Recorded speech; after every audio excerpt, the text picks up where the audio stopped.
जय श्री राम। दोस्तों, आज के इस वीडियो में भगवान श्री राम के जन्म के बारे में जानेंगे।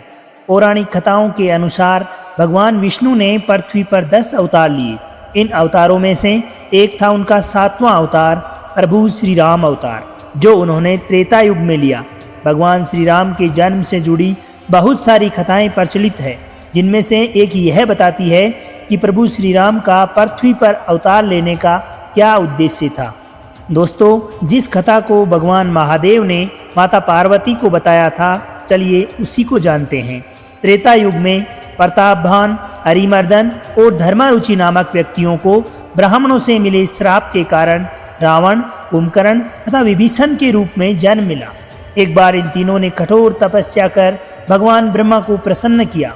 ब्रह्मा जी ने इन तीनों को अपनी इच्छा प्रकट करने के लिए कहा, तो रावण ने मांगा कि मुझे वानर और मानव प्रजाति को छोड़कर कोई भी नहीं मार सकता। कुंभकर्ण कुछ मांगे, इससे पहले माता सरस्वती उनकी जिह्वा पर आसीन होकर उनकी बुद्धि फेर देती है, और उन्होंने ब्रह्मा जी से अपनी तपस्या के फलस्वरूप 6 महीने की निद्रा मांगी। विभीषण ने प्रभु के चरणों में अनन्य और निष्काम प्रेम की आसक्ति जताई। ब्रह्मा जी ने तीनों को इच्छा पूर्ति का वरदान दिया। ब्रह्मा जी के दिए वरदान का गलत फायदा उठाते हुए रावण ने पृथ्वी लोक को बर्बाद करने की शुरुआत कर दी। ऐसी स्थिति को देखकर भगवान महादेव कहते हैं कि जब जब भी पृथ्वी पर किसी भी प्रकार का संकट आता है, तब भगवान विष्णु किसी न किसी अवतार में पृथ्वी पर अवतरित होते हैं और दानवों का नाश कर धर्म की स्थापना करते हैं। और इसी तरह त्रेता युग में भगवान विष्णु अधर्म का नाश करने के लिए और पुनः धर्म स्थापना हेतु पृथ्वी लोक पर भगवान श्री राम के रूप में अवतरित होते हैं। इसके अलावा एक और प्रचलित कथा है जो प्रभु श्री राम के जन्म के बारे में बताती है। अयोध्या नगरी के राजा दशरथ और कौशल्या को एक पुत्री हुई, जिसका नाम था शांता। उन्होंने शांता को राजा रोमपद, जो अंग देश के राजा थे, उनको गोद दिया। और जब शांता विवाह योग्य हो गई, तब ऋषि श्रृंगा के साथ उनका विवाह कर दिया। परंतु शांता को गोद देने के पश्चात राजा दशरथ को कई वर्षों तक कोई संतान प्राप्ति नहीं हुई। इसलिए उन्होंने पुत्र प्राप्ति हेतु पुत्र कामेष्टि यज्ञ का आयोजन करवाया।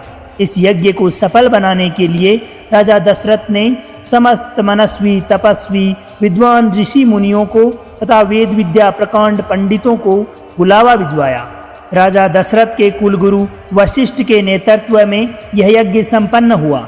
उस यज्ञ से कोई भी खाली हाथ नहीं लौटा। राजा ने सभी पंडितों, ऋषियों, तपस्वियों तथा आए हुए तमाम विद्वानों को उचित धन धान्य, गौ आदि भेंट देकर विदा किया। यज्ञ के प्रसाद स्वरूप मिली खीर को राजा दशरथ ने अपनी तीनों रानियों में बराबर बांट दिया।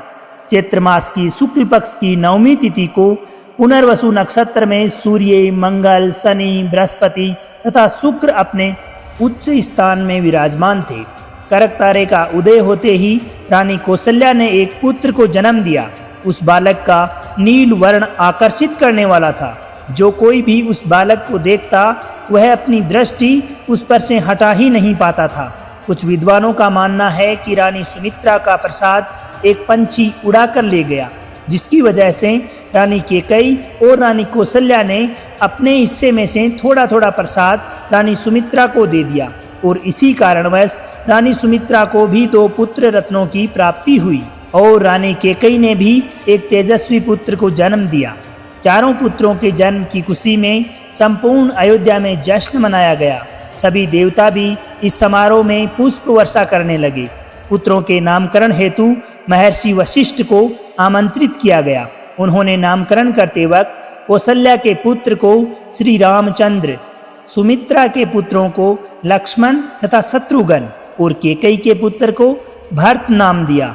आगे चलकर मर्यादा पुरुषोत्तम श्री राम अपने शांत स्वभाव और निपुण नेतृत्व गुणों के कारण प्रजा में लोकप्रिय हुए। भगवान श्री राम के अवतरण को मनाने के लिए चैत्र नवरात्रि के आखिरी दिन रामनवमी का त्यौहार मनाया जाता है। रामनवमी के दिन भक्तजन उपवास कर भजन कीर्तन करते हैं और भगवान श्री राम की आराधना करते हैं। इस त्योहार को न केवल भारत बल्कि अन्य देशों में भी बड़ी धूमधाम और उल्लास के साथ मनाया जाता है। दोस्तों, ये थी भगवान श्री राम के जीवन की छोटी सी दास्तान जो आपको ज़रूर पसंद आई होगी। तो प्रेम से बोलिए जय श्री राम।